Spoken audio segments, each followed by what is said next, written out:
మాటల మీద, ఈ వ్యాఖ్యల మీద రెస్పాండ్ అయ్యారు సార్. రాజధానిపై విషం చిమ్ముతూ ఉన్నారు అంటూ చంద్రబాబు నాయుడు చెప్తూ ఉన్నారు. దీనికి బాధ్యత వహించి జగన్ క్షమాపణ చెప్పాలి అనేది చంద్రబాబు డిమాండ్.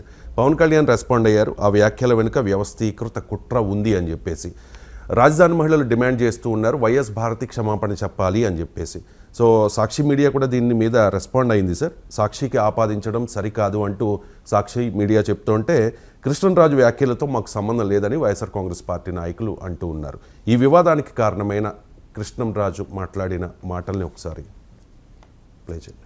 అలాగే పవన్ కళ్యాణ్ గారు చెప్తున్నారండి, ఇది నిజంగా చెప్పాలంటే ఈ హిందూ దేవతలను ఆరాధించే వారి మనోభావాలను కించపరిచే విధంగా వారి వ్యాఖ్యలు ఉన్నాయండి. అది దేవతల రాజధాని అమరావతి కూడా పైన ఉంటుంది.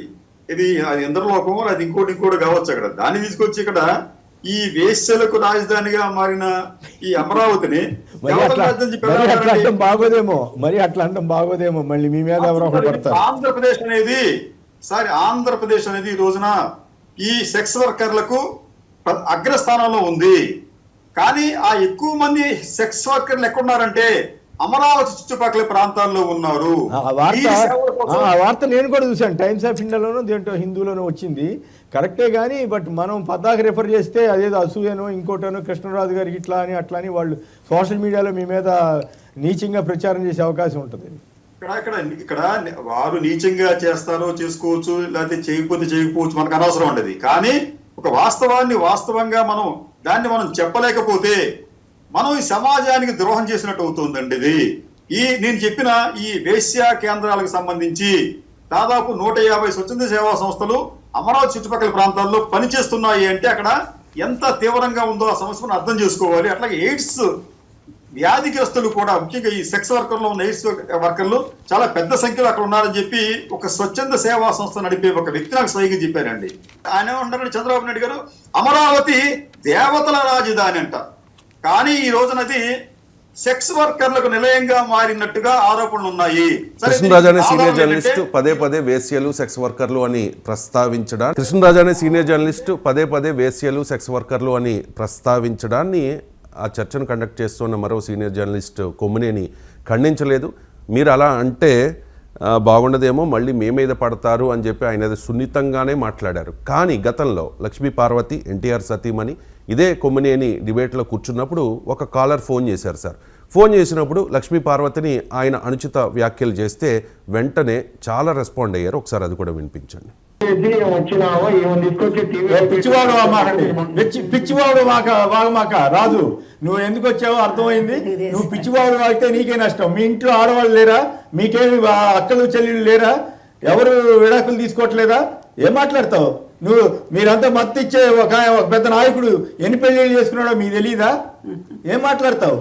అనవసరమైన విషయాల్లోకి వెళ్ళి మీరు మహిళలను అవమానపరిస్తే ఒప్పుకునేది లేదు. మహిళలు అవమానపరిచే వాళ్ళేమో మీకు గొప్ప నాయకురా, వీళ్ళేమో ఆవిడ జీవితం ఆవిడ ఇష్టం, నువ్వెవడు చెప్పడానికి? లక్ష్మీ పార్వతి అదే ప్యానెల్లో ఉన్నారు సార్, ప్యానెల్లో ఉన్నారు. అండ్ వైసీపీ నాయకురాలు కూడా. కాబట్టి కొమ్మినేని గారికి కోపం వచ్చింది. మరి రాజధాని మహిళలను అంటే అదే ప్యానెల్లో ఉన్న కృష్ణరాజు మాట్లాడితే మీకు ఎందుకు కోపం రాలేదు అని చెప్పి కొమ్మినేనిని విపరీతంగా టీడీపీ నాయకులు విమర్శిస్తూ ఉన్నారు సార్. మీ కామెంట్ ఏంటి దీని మీద? ఎట్టి పరిస్థితుల్లో అభ్యంతరకరం, అనుమానమే ఉంది అందులో. సభ్య సమాజం అంగీకరించలేని కామెంట్ కదా. ఇప్పుడు ఒక ప్రాంతాన్ని, ఒక రాష్ట్రాన్ని, ఒక నగరాన్ని, ఒక భాషను, ఒక జాతిని ఎప్పుడూ అవమానించకూడదు. సో ఒక అమరావతి పైన మీకు రాజకీయపరమైన అభ్యంతరాలున్నా ఎట్టి పరిస్థితుల్లో అభ్యంతరకరం, అనుమానమే ఉంది అందులో. సభ్య సమాజం అంగీకరించలేని కామెంట్ కదా. ఇప్పుడు ఒక ప్రాంతాన్ని, ఒక రాష్ట్రాన్ని, ఒక నగరాన్ని, ఒక భాషను, ఒక జాతిని ఎప్పుడూ అవమానించకూడదు. సో ఒక అమరావతి పైన మీకు రాజకీయపరమైన అభ్యంతరాలున్నా, అభివృద్ధి నమూనా మోడల్ ఆఫ్ డెవలప్మెంట్ పైన అభ్యంతరాలుంటే దానిపైన there can be debate, discourse, వాద ప్రతివాదాలు ఉండొచ్చు. కానీ ఆ మాట అనడానికి కూడా అభ్యంతరకరం కదా. వేశ్యల రాజధాని ఏంటది? అమరావతి ఒక చారిత్రక ప్రాశస్త్యం ఉన్న పట్టణం. అది అఫ్కోర్స్ రాజధానిగా ఇంకా రూపాంతరం చెందక ముందు కూడా అమరావతి ఉంది కదా అక్కడ. సో అది కాలచక్ర మహాసభలు జరిగిన పవిత్ర భూమి అది. సో మీకు హిందూ బౌద్ధ మత పుణ్యక్షేత్రాలు ఉన్న గడ్డ కదా, చారిత్రక నగరం, శాతవాహనుల రాజధానిగా కూడా ఉండే. అందువల్ల we have to respect that history, culture కదా. చరిత్ర, సంస్కృతి, వీటిని గౌరవించాలి కనుక అమరావతి పైన ఉన్న రాజకీయపరమైన అభ్యంతరాలు లేదు, అభివృద్ధి నమూనా పైన ఉన్న అభ్యంతరాలు, ఆఖరికి అమరావతిని బ్రాండ్ను దెబ్బతీసేలా ఎవరు మాట్లాడినా ఎట్టి పరిస్థితుల్లో అంగీకారం కాదు. Absolutely condemnable. దాన్ని ఎవ్వరూ సమర్థించలేరు. సభ్య సమాజం కూడా అలాంటి భాషను యాక్సెప్ట్ చేయరు. ఇప్పుడు నేను కూడా కొన్ని వేల గంటలు లైవ్లో మాట్లాడాను. ఫార్చునేట్లీ నేను ఏనాడు నోరు జారలేదు, వివాదం కాలేదు. కానీ నేను అర్థం చేసుకోగలుగుతాను, ఎవరైనా లైవ్లో మాట్లాడుతున్నప్పుడు పొరపాటుగాన ఏదైనా మాట్లాడచ్చు, పొరపాటు అర్థం వచ్చేలా కూడా మాట్లాడవచ్చు. అప్పటికి వెంటనే వారు క్షమాపణ చెప్పడము దాంతో ముగుస్తుంది. కానీ ఈ చర్చ ధోరణి చూస్తే పొరపాటున దొర్లినట్టుగా అనిపించడం లేదు. సో డెలిబరేట్గానే ఆ వ్యాఖ్య చేసినట్లుగా కనిపిస్తోంది, కాన్షియస్గానే చేసినట్టు. ఎందుకంటే దాని వివరణ, దానికి సమర్థన అవన్నీ కూడా మనం చూసాం. చాలా లాంగ్ టైం కదా అది. సో ఇంకోటి, ఇట్స్ నాట్ ఈవెన్ ఫ్యాక్చువల్. అది కూడా అర్థం చేయాలి. ఫ్యాక్చువల్ అయినా మాట్లాడకూడదు. ఇప్పుడు సెక్స్ వర్కర్లు లేని నగరాలు ఉంటాయా? సెక్స్ వర్కర్లు ఎక్కడుంటారు? డిమాండ్ అండ్ సప్లై అది కూడా కదా. మీకు మా షాపింగ్ మాల్స్ ఎక్కడుంటాయి? ప్రజలు ఉన్న చోట, జనం ఉన్న చోట, కొనుగోలు శక్తి ఉన్న చోట షాపింగ్ మాల్స్ ఉంటాయి. సెక్స్ వర్కర్స్ కూడా దురదృష్టవశాత్తు వారు అది కూడా కొన్ని దేశాలైతే ఈవెన్ లీగలైజ్.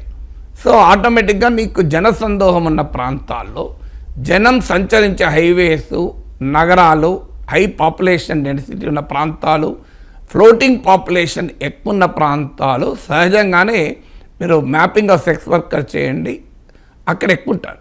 సో మీకు ఫ్లోటింగ్ టూరిస్ట్ ప్లేసెస్ కావచ్చు, floating population, high density population, ఎందుకంటే గుర్తించడానికి కూడా వీలుండదు.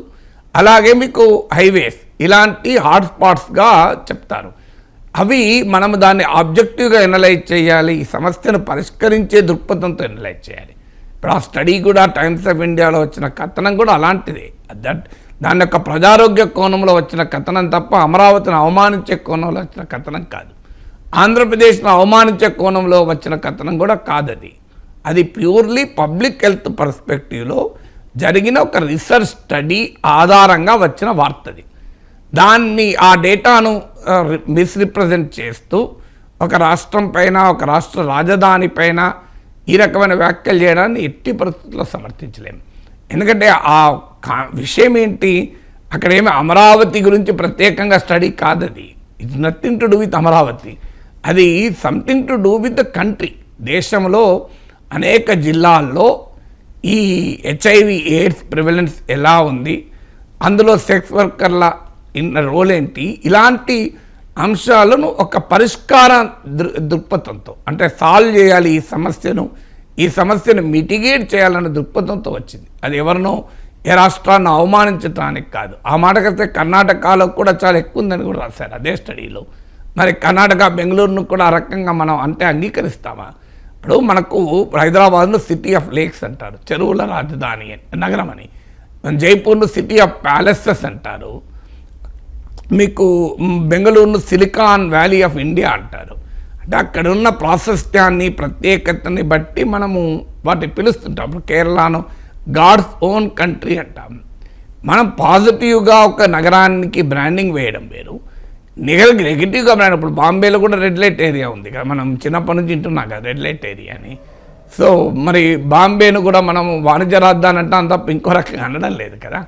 సో అందువల్ల ఇప్పుడు ఒక నగరం ఏదో ఒక రీసెర్చ్ స్టడీ జరుగుతుంది, భారతదేశంలో అర్బన్ ఏరియాస్లో బెగ్గింగ్ ప్యాటర్న్ ఏంటి. ఎందుకంటే బిచ్చగాళ్ళు అర్బన్ ఏరియాస్లో ఉంటారు, పల్లెటూళ్ళు ఉండరు కదా, అక్కడ ఏముంటారు జనం. సో అని చెప్పి ఇప్పుడు ఒక నగరంలో బిచ్చగాళ్ళు ఎక్కువ ఉన్నారు అని కనుక ఆ అధ్యయనం తేలిచింది అనుకోండి, ఆ నగరాన్ని బిచ్చగాళ్ళ నగరంగానో మనం అభివర్ణించగలమా? Can we brand like that? ఇప్పుడు this is a beggar city అని అనగలమా? సో బెగ్గర్ సిటీ అని అనటానికి అవకాశం ఉండదు. ఒక స్టడీలో ఒక నగరంలో భిక్షాటన అనే మీద ఆధారపడే వాళ్ళు ఎక్కువ ఉన్నారు, దాన్ని సాల్వ్ చేయాలి, వాళ్ళకు పునరావాసం కల్పించాలనే స్టడీ ఉద్దేశం అయితే, ఇక్కడ బిచ్చగాళ్ళు ఎక్కువ ఉన్నారు కనుక అక్కడ నగరంలో బిచ్చగాళ్ళ నగరం అనలేం కదా. ఇప్పుడు హైదరాబాద్లో లాంటి మహానగరాల్లో మ్యాన్హోల్స్లో ఉండొచ్చు. ఇది మ్యాన్హోల్ నగరం అంటే అభ్యంతరకరం కదా, మ్యాన్హోల్ లేని నగరం ఎక్కడ ఉంటుంది?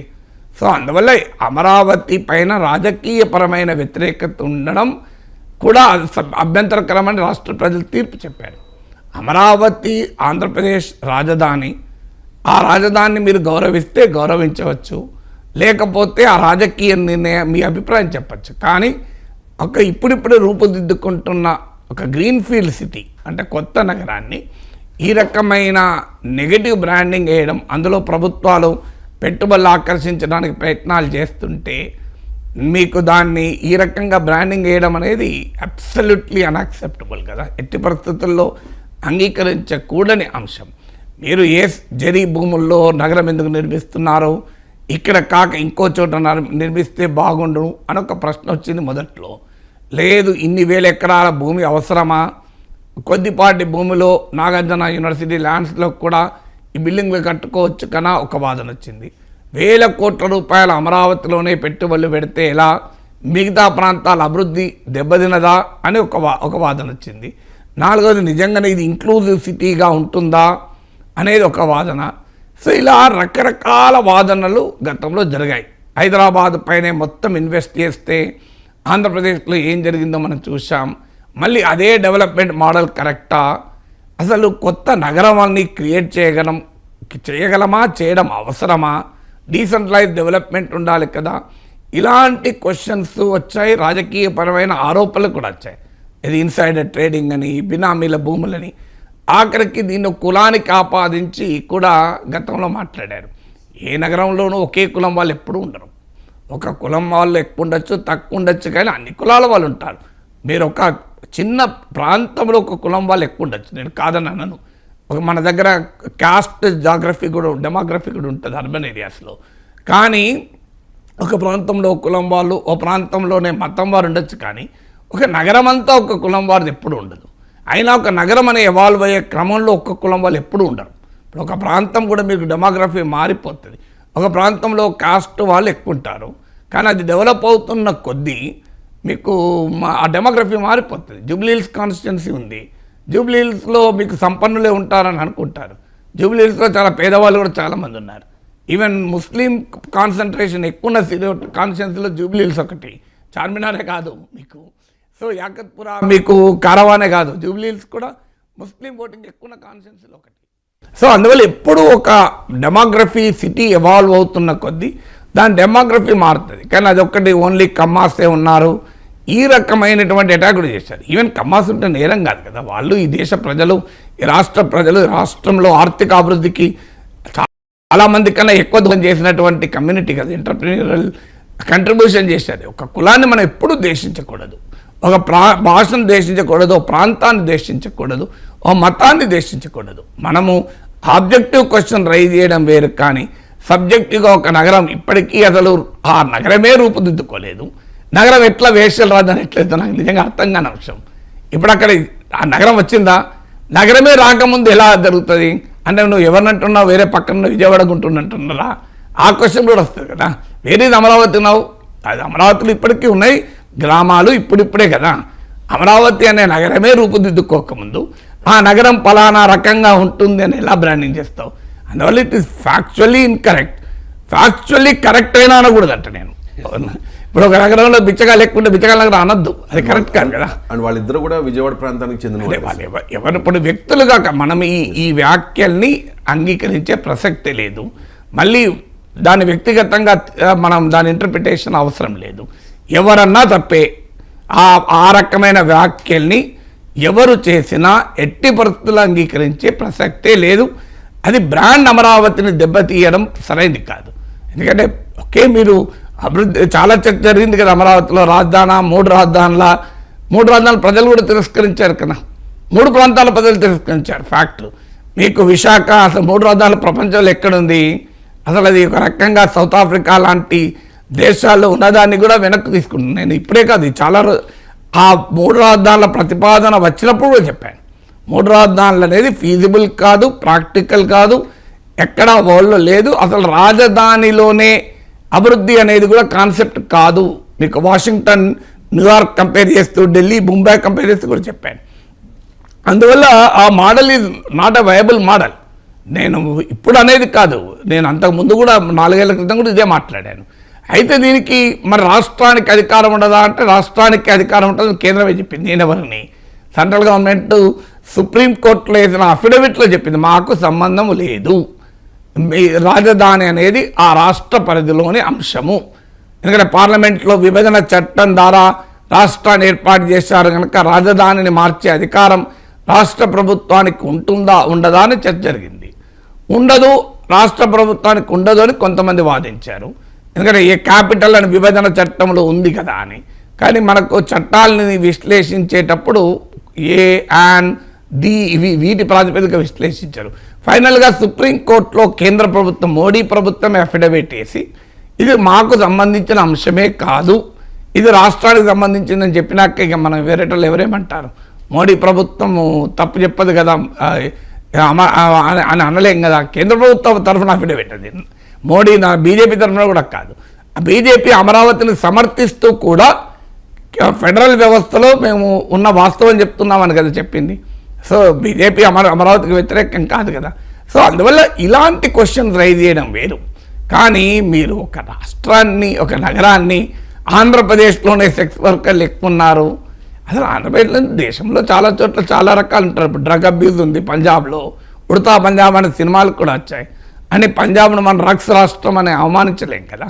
ఇప్పుడు కొన్ని దుర్లక్షణాలు కొన్ని ప్రాంతాల్లో ఎక్కువ ఉండవచ్చు, దాన్ని ఎలా తగ్గించుకోవాలని ఆలోచించాలి తప్ప ఆ డేటా ఆధారంగా, ఆ డేటా నిజమైన ఇప్పుడు ఆంధ్రప్రదేశ్ కర్ణాటక ఆంధ్రప్రదేశ్లో ఎక్కువ ఉందని కదా డేటా, ఆ డేటా ఆధారంగా కూడా ఒక రాష్ట్రాన్ని బ్రాండింగ్ చేయడం కరెక్ట్ కాదు.